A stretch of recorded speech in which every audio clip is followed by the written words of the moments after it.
एक बहुत पुरानी चुड़ैल एक कस्बे के पास बनी टूटी फूटी गुफा में छुप कर रह रही थी। एक हादसे में वो लोगों की मार से अपनी जान बचाकर भाग गई थी, इसलिए वो अब इंसानी लोगों की नजरों में नहीं पड़ना चाहती थी।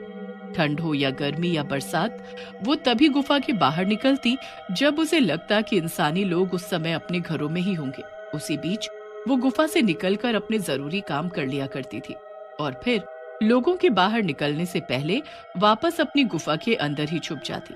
ऐसे ही उसका जीवन चल रहा था, पर जैसे ही ठंड आती उसकी एक मुसीबत बढ़ जाती थी, जो थी नहाने वाली। उसे ठंडे पानी से बहुत डर लगता था। जैसे जैसे ठंड बढ़ती जाती उसका शरीर अकड़ता रहता और ऊपर से ठंडे पानी में नहाकर मानो उसकी बर्फ बन जाती। वैसे तो वो रोज सुबह 3 बजे उठकर पास के कुएं पर जाकर नहा लिया करती थी और इससे पहले कि कोई इंसान वहां उसे देख ले वो झटपट नहाकर अपनी गुफा में आ जाती। पर क्योंकि अब सर्दियां आ गई थी तो उसके लिए मुसीबत आ गई थी।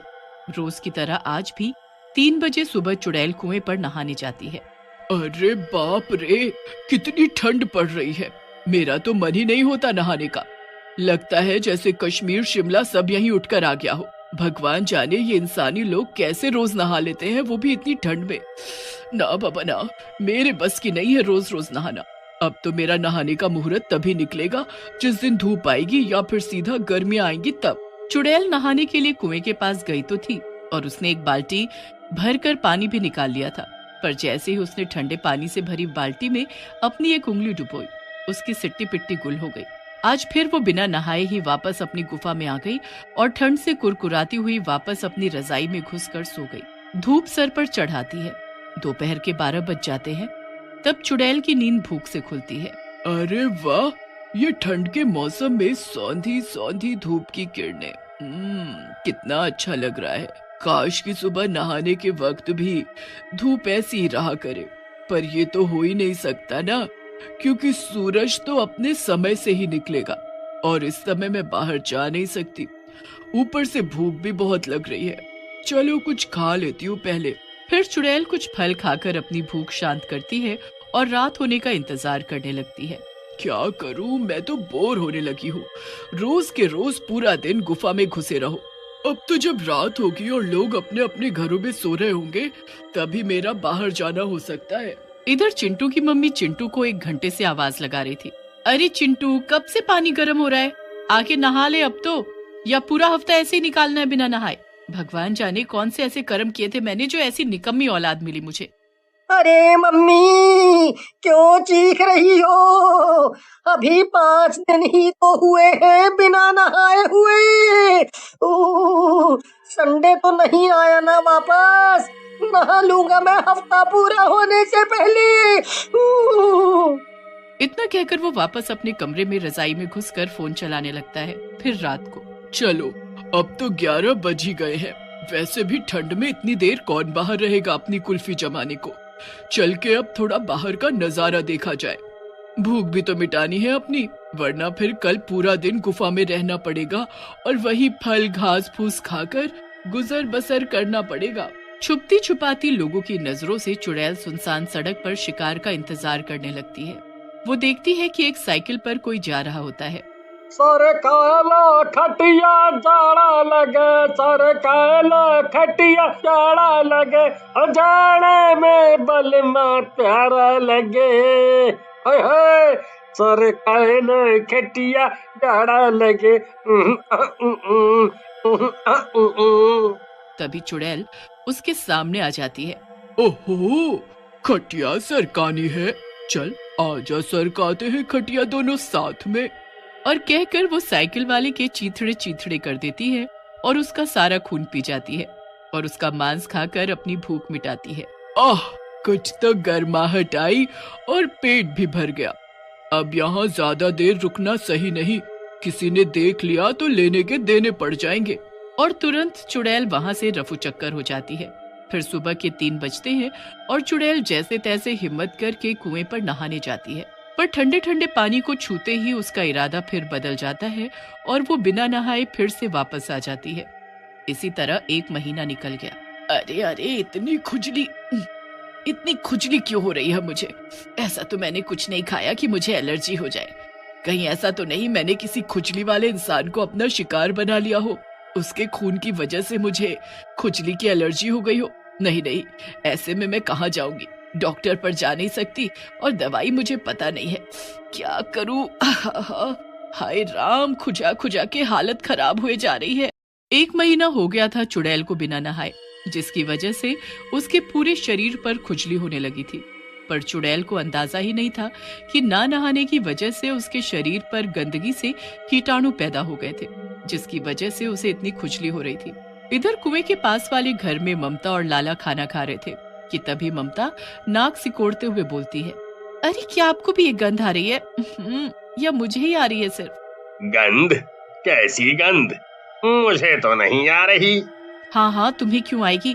जो खुद ठंड का बहाना बनाकर हफ्तों न नहाए, उसे तो वैसे भी आदत हो जाती है गंध की। तो तुम्हारी नाक को तो वैसे भी आदत रहती है सर्दी भर इस गंध की। बकवास बंद करो और चुपचाप खाना खाकर सो जाओ। मुझे सुबह ऑफिस भी जाना है। और क्या ये रोज रोज नहाना नहाना लगा कर रखती हो? ये परफ्यूम डीओ हम जैसों के लिए ही कंपनी बनाती है, वरना बताओ इन्हें कोई क्यों खरीदेगा? बोलो बोलो, हम जैसे लोग ही इनको रोजगार देते हैं। देखा जाए तो जाके दुकान वाले से पूछना कि सर्दी में उसकी दुकान से कितने परफ्यूम और डीओ बिकते हैं। बड़ी आई नहाने का पाठ पढ़ाने वाली। नोक-झोंक के बाद दोनों जाकर सो जाते हैं। यहाँ रोज की तरह चुड़ैल अपना शिकार करने सड़क पर जाती है और जो बकरा फंसता उसका खून पीकर फिर कुएं पर नहाने जाती है। पर महीने भर ना नहाने की वजह से जहाँ जहाँ से वो गुजरती हर जगह बुरी बदबू फैली जा रही थी, जिसकी वजह से लोगों की नींद खुलने लगती है। लगता है ये बदबू जरूर चिंटू के कमरे से ही आ रही है। वही है इस घर में मलिच्छी, जिसे नहाने में तारे नजर आते हैं। अभी पूल पार्टी करने को बोल दो तो ठंड नहीं लगेगी। यहाँ बदबू की वजह से ममता भी परेशान होकर उठ जाती है आधी रात को ही और सूंघ सूंघ कर देखने लगती है कि ये भयंकर बदबू कहाँ से आ रही है। अरे ये सड़े चूहे जैसी बदबू कहाँ से आ रही है? फिर वो लाला को सोता देखती है और तो उसे सूंघने लगती है। लगता है लाला जी में से ही बदबू रही होगी। यही तो नहीं नहाते हैं हफ्तों तक, जब कीड़े पड़ेंगे तब समझ आएगा उन्हें। मैं तो इस नरक में नहीं सो सकती। इधर चुड़ैल रोज की तरह कुएं से पानी निकालती है और उसे छूकर देखती है।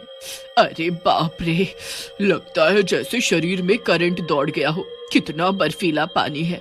अरे नहीं नहीं, मैं नहीं नहा सकती इस बर्फीले पानी से। मैं ऐसे ही सही हूँ। अब तो जब गर्मी आएंगी तभी नहाऊंगी मैं। और वो फिर से बिना नहाए ही वापस आ जाती है। अरे मरी रे मरी, क्या करूँ, कहाँ जाऊँ? इस खुजली से कैसे छुटकारा पाऊँ? न ठीक से सो पाती हूँ, न शिकार खा पाती हूँ। दोनों हाथ तो खुजाने में व्यस्त रहते हैं मेरे। क्या करूँ मैं, क्या करूँ? बेहाल परेशान चुड़ैल गुफा में ही लोटती पोटती रहती है कि तभी उसे कुएं के पास से किसी की आवाज सुनाई देती है। अरे अभी तो सूरज भी नहीं निकला, इतनी सुबह कौन आज कुएं पर आया होगा? इधर कुएं पर ममता पानी भरने आई होती है। कुछ भी हो जाए, आज तो मैं लाला जी को नहला कर ही रहूंगी, नहीं तो अपने मायके चली जाऊंगी। इतनी दुर्गंध में नहीं सहन कर सकती। आज मैं पहले ही पानी गर्म करने वाली रॉड लगा दूंगी और उनके नहाने से पहले ही गर्म पानी वहां रख दूंगी। फिर देखती हूँ आज कैसे नहीं नहाते। पानी गर्म करने की रॉड? ये क्या होता है? लगता है इसका पति भी नहीं नहाता है रोज, तभी परेशान हो रही है ये। चल के देखो तो ये भला किस यंत्र की बात कर रही थी। फिर चुड़ैल चुपके ममता के पीछे जाती है और ममता को पानी की बाल्टी में रॉड लगाते हुए देखती है। 15 मिनट में पानी गर्म हो जाता है और ममता लाला जी को गर्म पानी से नहाने को कहती है। मेहरबानी होगी मुझ पे जो तुम नहा लो आज। पूरे कस्बे में दुर्गंध फैला रखी है। देखो अभी भी कितनी बदबू आ रही है। ममता को पता ही नहीं होता कि वो बदबू चुड़ैल की थी, न कि लाला की। लाला गर्म पानी से नहाकर आता है बिना कोई नखरे किए हुए। तो ये बात है, क्यों ना मैं भी इस रॉड को आजमा के देखूं। अरे पर गुफा में तो बिजली ही नहीं है, पानी गर्म कैसे होगा?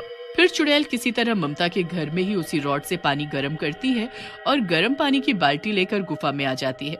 फिर गुफा के अंदर ही नहाती है। अरे वाह, आज तो सच में मजा आ गया। ये कैसा यंत्र है इंसानी लोगों के पास, जिससे ठंड में भी नहाने पर गर्मी वाले मजे। आज महीनों बाद नहाकर कितना सुकून मिल रहा है। तभी चुड़ैल नोटिस करती है कि उसकी खुजली भी बंद हो गई है। लगता है ना नहाने की वजह से ही खुजली हो रही थी मुझे। अब ऐसा कभी नहीं करूंगी। अब चुड़ैल हर 2-4 दिन में चुपके से किसी न किसी इंसानी घर से रॉड से पानी गर्म करके लाती और नहाती।